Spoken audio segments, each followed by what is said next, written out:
Hey, Jimmy. During sound check I listened to the mains, and I think the overall sound just needs to be a little clearer, you know? I already turned it up. Well, I know you turned it up a little, but what we really need is clarity. I mean, it sounds like the vocals are stuck inside a little cardboard box or something. So you want me to turn it up even more? It's going to feed back and the audience members will complain. No, I don't want it to be louder. Really, I just think if you gave the vocals a little more clarity, say 5K or so, then they could hear the melody better. Also, the bass drum is way too loud.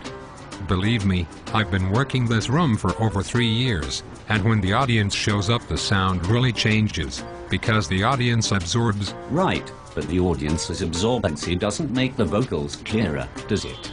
I mean, if anything, the opposite would be true. Seriously, everything changes. I've done sound for some really big names, and you'd be surprised. Well, I don't imagine any of the famous bands you worked with had it in their contract that the bass drum should be 10 times louder than the lead vocal, now did they?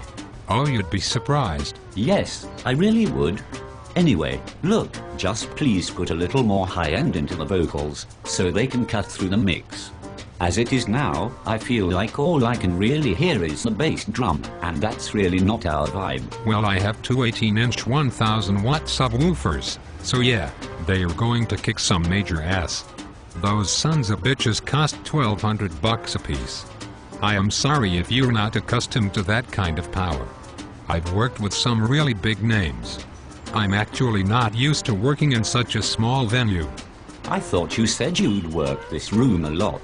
Well, yeah, I mean I've worked in all sorts of places.